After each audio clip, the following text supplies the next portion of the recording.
Hello ladies and gentlemen, this is Okute from Okute Daily Talk channel. Where we speak to you the undiluted truth about the things of life, about the struggle of Biafra, and about the Biafra referendum, which we are expecting to materialize as soon as possible. So my wonderful people, I don't land again like Land Rover. If you never subscribe to my channel, this is the right time for you to do that.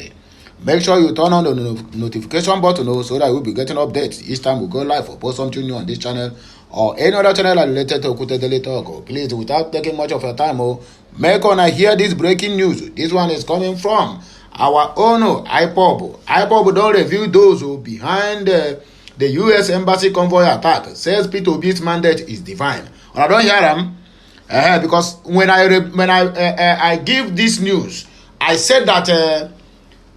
Last, that the Nigerian police force will come out and tell you that it is Ipob that attacked the U.S. envoy, even when they know truly well that it is being done by unknown gunmen. Last, they later come out and tell us, but the most painful part of it is the person that always gives this news is an Igbo man. So I don't blame that one of my viewers or commentator who said that Igbos are problems of themselves. And I 100% agree with him because Igbos are the real problem of Igbos. Yes. This, the Minister of Foreign Affairs, somebody Onyema, not Alan Onyema, there's another Onyema who is the Minister of Foreign Affairs. I've forgotten his name. Do you know what this man, do you know why they suspended him from his office? He was the one that they want to bribe, let him go to Washington, D.C. That thing that Lai Mohammed did. They bribed him and tell him to go there and lie against P2B. But the old man said that he cannot do such a thing. That he cannot do such immoral act against his own brother. They suspended him. Later they restored him back to his office. Yes. Lai Mohammed went to Washington, D.C. Do you know how much to spend going to there, even to grant that interview? It's a very big amount of money. P2B said it. But notwithstanding, anyway, my people, we don't have to waste much of our time talking about the irrelevant issues because I call Nigerian security apparatus and personnel irrelevant. They are not relevant in our society. People who cannot even catch ordinary criminal. But they are busy going from one bus stop to the other. Even to the extent of moving with the POS. When they catch you, they tell you, hey, you look like a Yahoo boy. They send you POS, transfer money now, or they will kill that person. Because Nigerian police now is the only police in the wide whole world who will tell you that they will shoot you, blood will flow, and nothing will happen. And they will do it and go scot-free. How many police have you seen where they are being handcuffed and leading into the cell? But when you molest police, not that I'm supporting a attack on police or assault, but police, military, and other security personnel, their duty and what they vowed is to make sure that they protect lives and properties. But it's only in Nigeria that the police that are vowed to protect lives and properties will turn out and be doing the other way around. In short, it is vice versa. They will turn it upside down. Instead of protecting your property, they will help you to burn the property, even when you say them no. To protect your life, they will even kill you and tell you nothing will happen, and nothing will happen. In your name, maybe things that keep on spoiling. I said this in earlier that this attack is a masterminded attack that happened in Anambra State. And what it happened there is for them to make sure now they will come out now begin to tell you, after all, that one is a state of presidential candidate of the Labour Party, P2B. Why, if we claim he beat Anambra State, why does such a thing happen? Yes. And that is exactly where they have channeled it now. Now they are starting to say it's Ipob. Well, Ipob have come out now and reveal the names of those that is behind that attack. And says that P2B's mandate is what is divine. So my wonderful people, please tighten your seatbelt and hear the news in details. The indigenous people of Biafra, let me not use that word prescribed because this platform, I don't know what is wrong with you, but nevertheless, let us continue.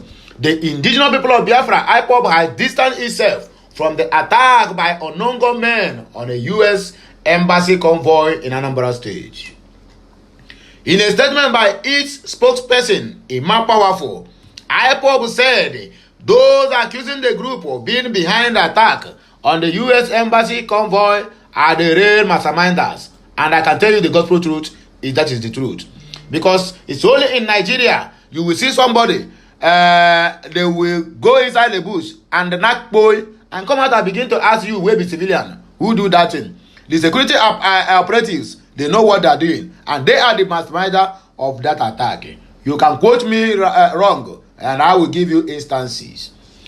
The Biafran group also warned those linking the presidential candidate of the Labour Party, Peter Obi, to the attack to desist from the allegation, which it has described as mere demonization of those it noted do not want him to succeed.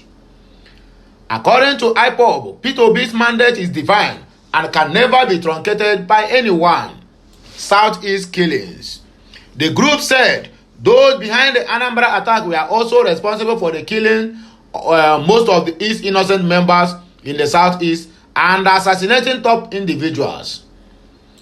Ipob said their quest to blackmail Ipob globally has led them into assassinating innocent people in Biafra land. For instance, these government agents assassinated Gulag in Owerri, and they assassinated an army couple in an undisclosed location in Biafra land, all in a quest to blackmail Biafra so that the international community will see Biafra as a terrorist organization, but they know better than what they are doing.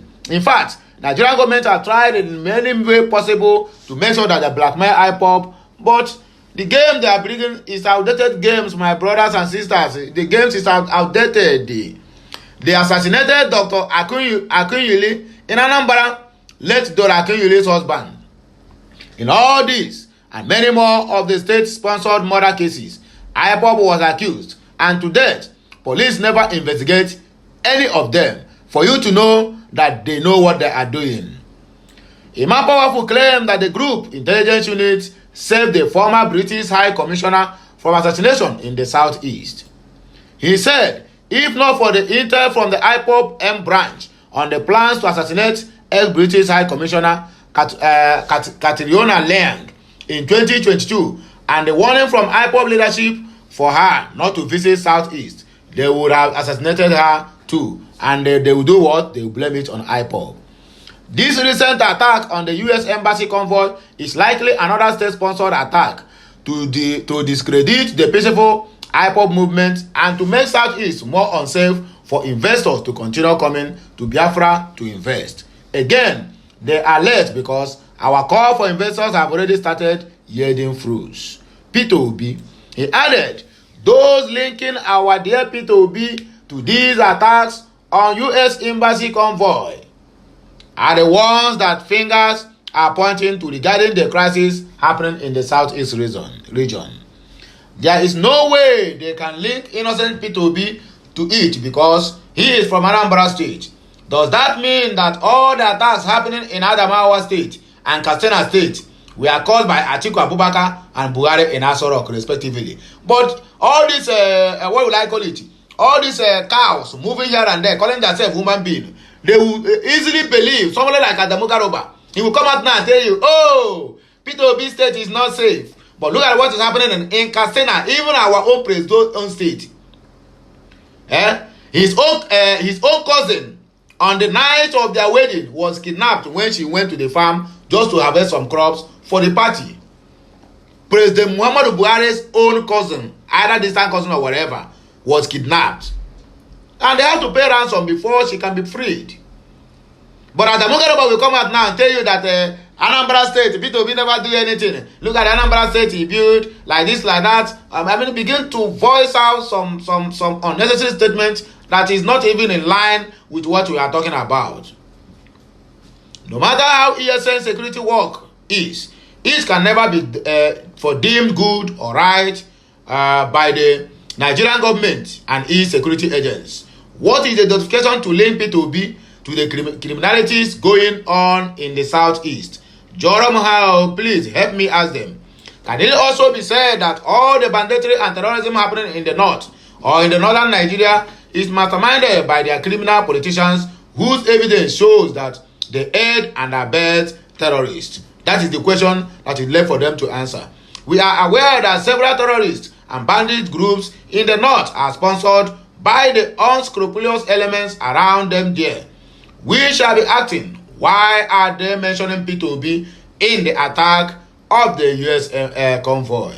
Is it because he summoned up the courage to contest their selection process called an election and won by a landslide? They are now robbing him of the mandate given to him by the people of Nigeria because he is an Igbo man. They are busy exposing their cluelessness in desperation to demonize Ipob. America has one of the most sophisticated intelligence in the world and cannot be deceived by the Almajiris in the government at Abuja. We expect the US government to carry out an independent investigation into the said attack.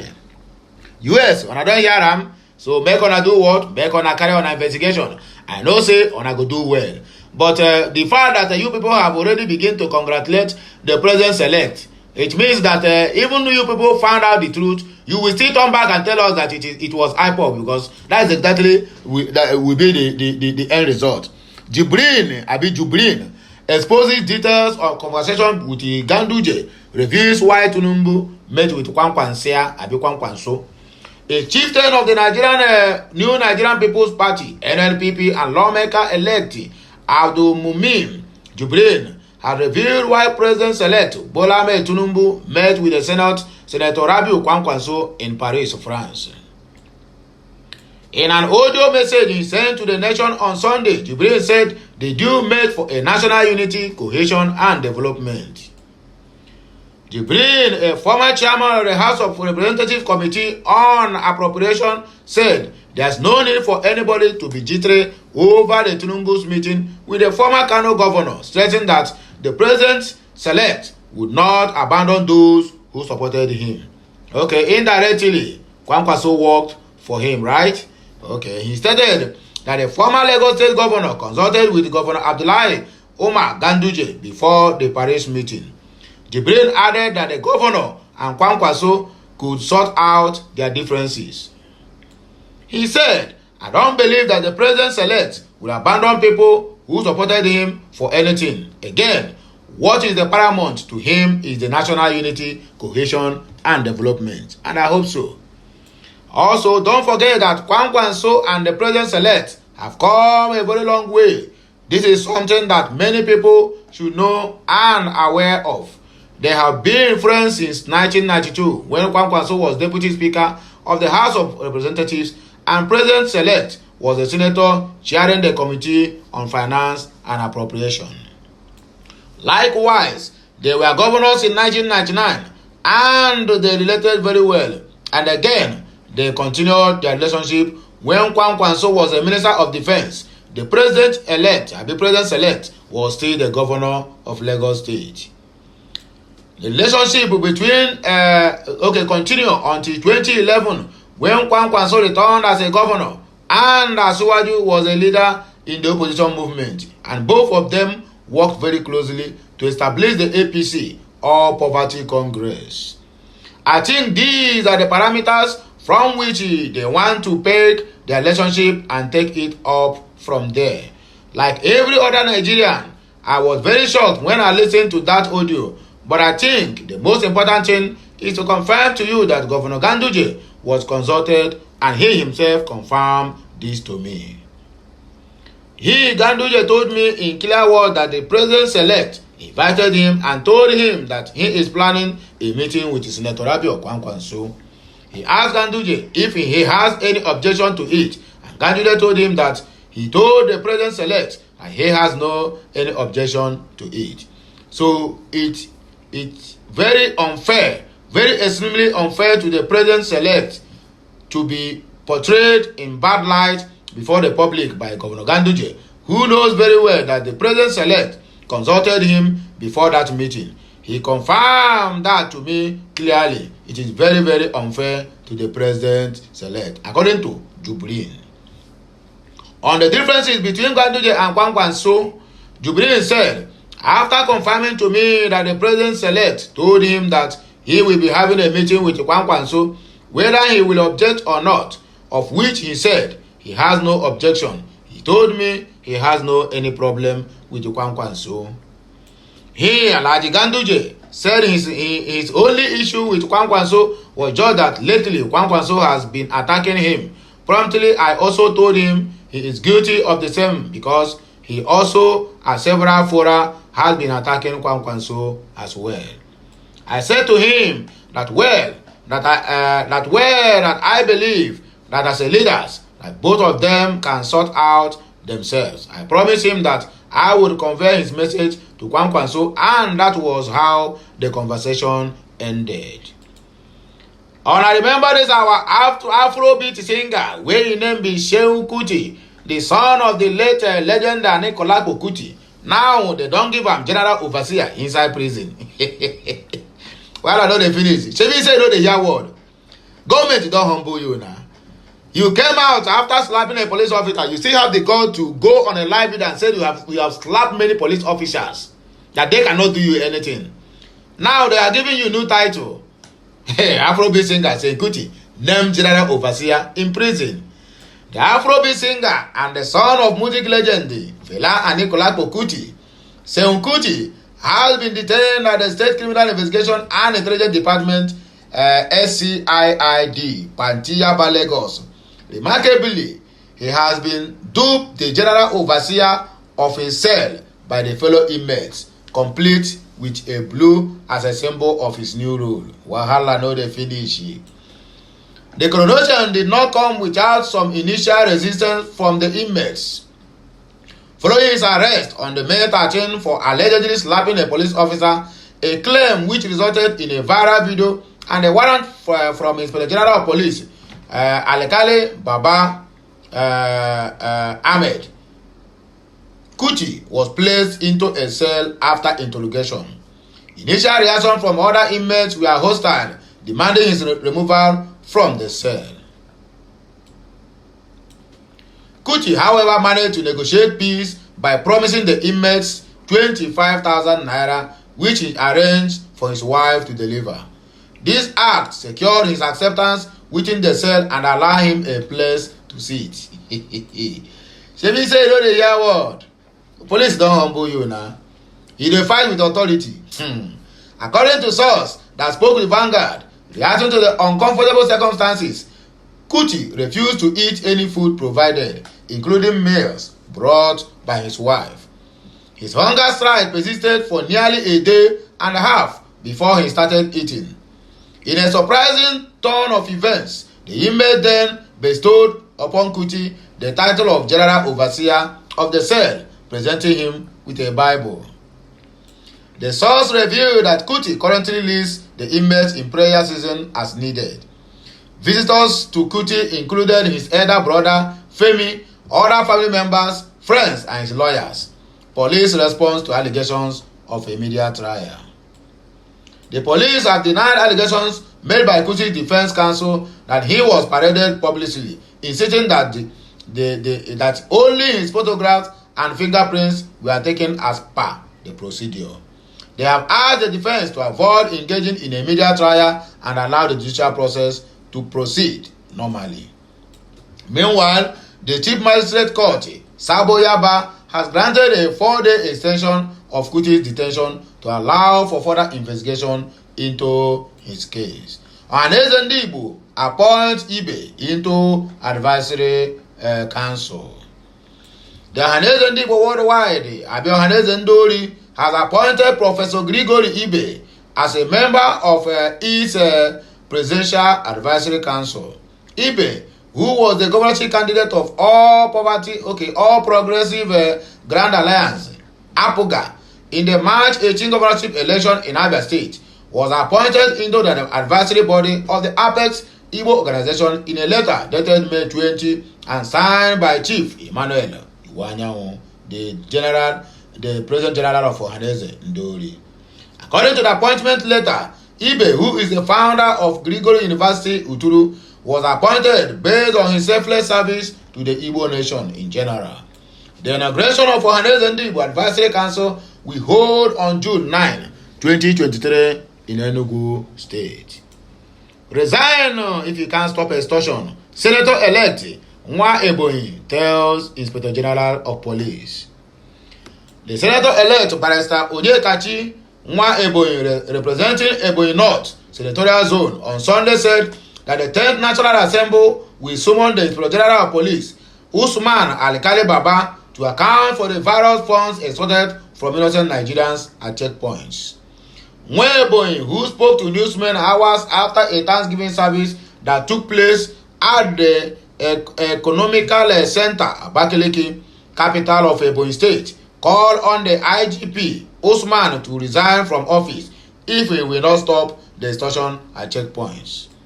The lawmaker lamented the continuous intimidation, harassment, and tortures that innocent Nigerians pass through in the hands of brutal police officers at the various checkpoints in the country, especially in Abuja metropolis. He called on the IG, Inspector General of Police Usman Alikali Baba, to resign from office if he can't stop the extortion within 7 good days. I have observed with dismay the activities of the uniformed men, not just at Onu Ebonyi Junction, but all over Nigeria. I have traveled across the country, even at the Federal Capital Territory, Abuja. Policemen will stop you. Instead of searching what you have, they will be interested in how much you will give them. Sometimes, if you give them 1,000 naira, they will go and get your balance for you while I know they finish. They will charge you any amount of money they want you to pay based on your personal assessment. These are one of the areas we are going to address at the 10th National Assembly. This nonsense can't continue. Nigeria is not a banana republic. This is a federation, and we have the rule of law. If the Nigerian government should engage Nigerian police to collect taxes on the road, it should be formalized. We can't continue to keep quiet. It shouldn't continue that way. This is a broad day robbery of innocent Nigerians, and we big men will come, and the police will clear us, and we will pass. But the ordinary people will be there and be robbed with guns. What a country! Nigeria is a giant of Africa. It can't continue this way. When the 10th National Assembly is inaugurated, the Inspector General of Police will be summoned because, as I speak, I have video evidence of over 100 of these extortions going on. We will give him IGP disposal. Can this stop? If it can't stop within 7 days, he should leave the office. He is not qualified to be Inspector General of Police. We will tell ourselves the truth. The angels will not come down to reshape this country. It is we ourselves will do it. The right thing must be done, he stated. EFCC, now object of ridicule, Ohaneze Youth demands removal of Mr. Bauer. Ohaneze Ndigbo Youth worldwide on Sunday joined those calling for the removal of the chairman of Economic and Financial Crimes Commission, EFCC, Abdurrashid Bauer. The Igbo group made the demand in a statement made available to Daily Post by its national president, Mazu Oku Nnabuike. He said the call became necessary as the EFCC was, according to him, drifting off its non-credibility. Oku said the Igbo group was not surprised owing to earlier alarm that Bauer was compromised. Even right from the first day he was appointed as the chairman of the EFCC, have already been compromised. The same thing with Magu, Ribadu, and the rest of them.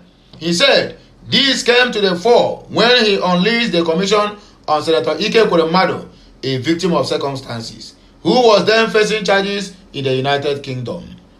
The EFCC under Bauer has never charged Kuremadu for any crime, but while the lawmaker was in far-away UK, he rushed and misled a Nigerian court to confiscate all his properties. Thank God that the court later reserved itself.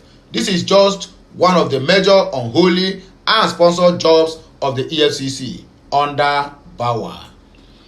In the history of EFCC, no chairman of the commission have ever come under public scrutiny in such a short period of time, like Bauer.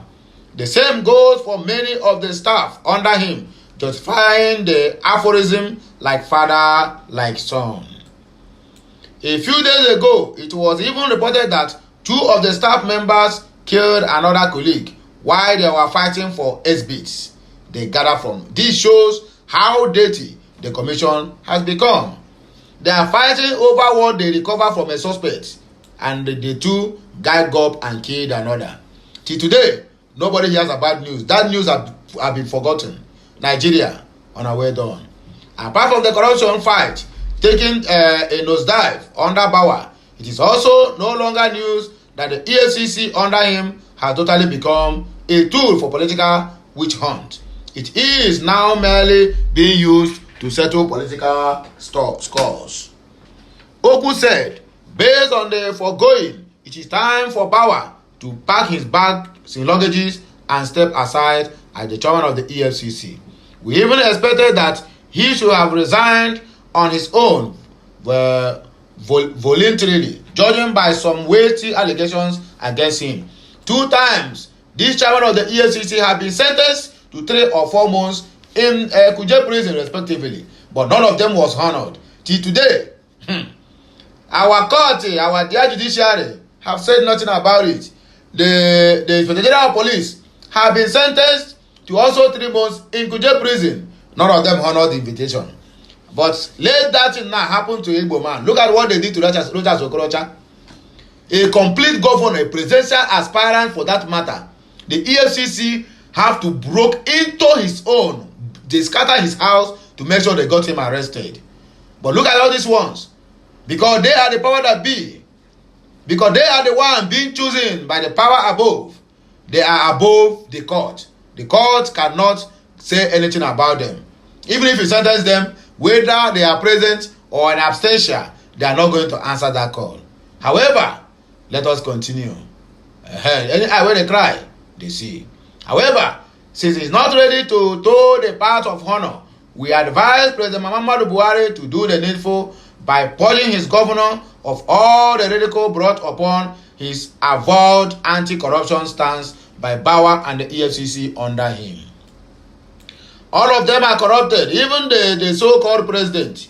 The other day, can't you see that the court is asking them to give account of $460 million Chinese loan? They promised to put CCTV camera almost all the whole roads in the Federal Capital Territory. Where is that money? They collected the money and they have squandered it. And they still have the guts to be telling us that he still need another $800 million. Even when it remains some days, either 1 week or so, for him to leave office. Nigeria, on our way down. But should Buhari fail to do so, the president-elect, Bola Ahmed Tinubu, should consider it as one of his very first assignments to make Bauer step aside and face investigations. This is the only way Nigerians will rekindle their hope on the Anti-Graft Commission.